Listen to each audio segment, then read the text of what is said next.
সম্প্রতি সময়ে আমরা দেখছি যে জঙ্গিবাদ নিয়ে তুমুল আলোচনা হচ্ছে। প্রত্যেক সংগঠন, প্রত্যেক আইডিওলজিক্যাল জায়গা থেকে ব্যাপকভাবে এই বিষয়টা আলোচনায় এসেছে। তো এই ক্ষেত্রে আমাদের দৃষ্টিভঙ্গি কি হবে? আসলে কি বাংলাদেশে জঙ্গিবাদ আছে কিনা? এই প্রসঙ্গে যদি আমরা আলোচনা করি, তাহলে আমি বলব 100% বাংলাদেশে এখনো জঙ্গিবাদ বিদ্যমান এবং জঙ্গি সংগঠনগুলো কাজ করে যাচ্ছে।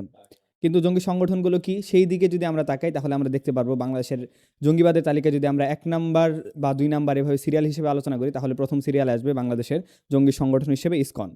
যাদের কাজ দীর্ঘদিন ধরে বাংলাদেশে চলছে এবং দীর্ঘমেয়াদী তাদের প্ল্যান প্রোগ্রাম অনুযায়ী তারা কাজ করে যাচ্ছে এবং তাদের কাজগুলো উপর থেকে বিভিন্নভাবে দিক নির্দেশনা অনুযায়ী চলছে। বিভিন্ন সময় আমরা দেখতে পাই তাদের জঙ্গিবাদী কাজের যে তালিকা বা তাদের যে অনৈতিক কাজগুলো সেটার ভিতরে হচ্ছে মুসলিমদেরকে প্রেমের ফাঁদে ফেলা এবং তাদেরকে ধর্মান্ধ করা এবং মুসলিম মেয়েদেরকে ধর্ষণ করা ইত্যাদি।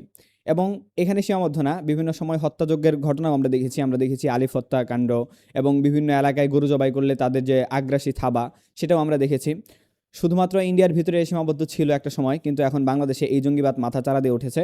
তো জঙ্গিবাদ প্রসঙ্গে যখন আমাদের সামনে আসে তখন সর্বপ্রথম আমার মনে হয় এই বিষয়টি সবার সামনে আসা দরকার এবং এই বিষয়টি নিয়ে সকলকে আলোচনা করা দরকার। দ্বিতীয়ত, জঙ্গিবাদের বিষয়ে আলোচনা করতে গেলে আমরা বলতে পারি জুলাইয়ের পূর্ববর্তী সময় এবং জুলাইয়ের সময় যারা সবথেকে বড় জঙ্গি হামলা করেছে আমাদের সাধারণ মানুষ এবং ছাত্র জনতার উপরে, সেই আওয়ামী লীগ এখনও দেশের ভিতরে বিদ্যমান। তারা তাদের কাজ করে যাচ্ছে, সাংগঠনিক কাজ করে যাচ্ছে এবং ক্ষমতাসীন দল থেকে শুরু করে সার্বজনীন সকল মহলের যারা রাজনীতিবিদ আছেন তারা তাদেরকে বৈধতা দিয়ে আবার নতুন করে তাদের দলে ভিড়ানোর চেষ্টা করতেছেন এবং বিভিন্ন সময় আমরা দেখতে পাচ্ছি তাদের রাজনৈতিক কাজগুলো সাংগঠনিকভাবেই চলছে। তো এই জঙ্গিবাদের বিরুদ্ধে আমাদের মনে হয় কথা বলা দরকার, যেহেতু তাদের জঙ্গি কার্যকলাপগুলো আমাদের সামনে স্পষ্ট এবং আমরা যুগে যুগে বিভিন্ন সময় দেখেছি তারা কিভাবে আমাদের উপর হামলা করেছে এবং তাদের হামলার দৃশ্যগুলো এখনও আমাদের সামনে বিদ্যমান এবং তাদের থাবায় যারা ছিন্ন বিচ্ছিন্ন হয়েছিল সেই মানুষগুলো এখনও নিঃস্ব, ঘরহারা, এখনও বিধবা অনেক নারী আছে যারা ছাত্রলীগ এবং আওয়ামী লীগের হামলায় নিজের সর্বস্ব হারিয়েছে।